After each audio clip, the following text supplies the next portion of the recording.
தென் மாவட்டங்களில் சட்டம் ஒழுங்கு நடவடிக்கை குறித்து தமிழக டிஜிபி சங்கர் ஜிவால் ஆலோசனை நடத்தி வருகிறார். மதுரை காவல் ஆணையர் அலுவலகத்தில் நடைபெறும் ஆலோசனை கூட்டத்தில் 6 மாவட்ட காவல் உயர் அதிகாரிகள் பங்கேற்று வருகிறார்கள் என்பதை அண்மை செய்தியாக பார்த்து வருகிறோம். கூடுதல் விவரங்களை செய்தியாளர் அருண் வழங்க கேட்கலாம். வணக்கம் அருண், எந்தெந்த மாவட்ட காவல் உயர் அதிகாரிகள் இந்த கூட்டத்தில் பங்கேற்றிருக்காங்க? என்ன மாதிரியான நடவடிக்கைகள்லாம் மேற்கொள்ளப்பட இருக்கு?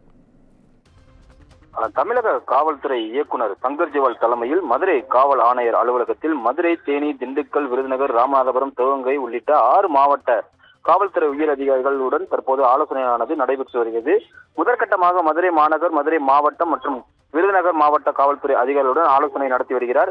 இந்த ஆலோசனையில் போக்சோ, பெண்கள் மீதான வன்கொடுமை போன்றவற்றை தடுக்க தீவிரமான கண்காணிப்பு தடுக்க வேண்டும் என்றும், மேலும் சைபர் கிரைம் குற்றங்கள், போதை வஸ்துக்கள் விற்பனையை தடுப்பது காவல்துறையினர் தீவிர கவனம் செலுத்த வேண்டும் என்றும் அவர்களுக்கு அறிவுறுத்தப்பட்டிருக்கிறது.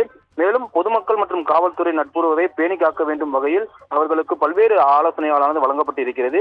மதுரை சரகத்திற்கு உட்பட்ட மதுரை மாநகர், மாவட்டம், விருதுநகர் மாவட்ட காவல்துறை உயர் அதிகாரிகளுடன் தமிழக காவல்துறை இயக்குநர் சங்கர் ஜிவால் தலைமையில் இந்த ஆலோசனையானது நடைபெற்று வருகிறது. இந்த ஆலோசனை கூட்டத்தில் தென்மண்டல ஐஜி பிரேமானந்த் சின்ஹா, மதுரை மாநகர் காவல் ஆணையர் லோகநாதன், மதுரை எஸ்பி சிவபிரசாத், விருதுநகர் எஸ்பி கண்ணன் மற்றும் காவல்துறை உதவி மற்றும் துணை ஆணையர்கள் பங்கேற்றிருக்கிறார்கள். இந்த கூட்டத்தில் காவல்துறையினருடைய பணியின் போது மன அழுத்தம் இன்றி பணியாற்றுவதை உறுதி செய்ய வேண்டும். மேலும் போக்சோ, பெண்களுக்கு எதிரான வன்கொடுமை போன்ற மனுக்களை மீதான உடனடியாக நடவடிக்கைகள் எடுப்பதும், சைபர் கிரைம் குற்றங்கள் மீதான அதிக கவனத்துடன் கண்காணித்து சைபர் கிரைம் குற்றங்களை தடுக்க வேண்டும் உள்ளிட்ட பல்வேறு ஆலோசனைகளானது அதிகாரிகளுக்கானது காவல்துறை இயக்குனர் வழங்கி வருகிறார். மேலும் இதனைத் தொடர்ந்து விருதுநகர், அதனைத் தொடர்ந்து ராமநாதபுரம், சிவகங்கை உள்ளிட்ட பல்வேறு பகுதியில் இருக்கக்கூடிய காவல்துறை அதிகாரிகளுடன் ஆலோசனை மேற்கொள்ள இருக்கிறார்.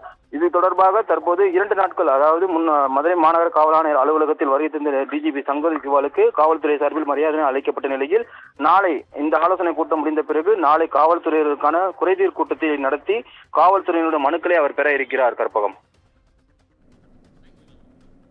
விவரங்களுக்கு நன்றி அருண்.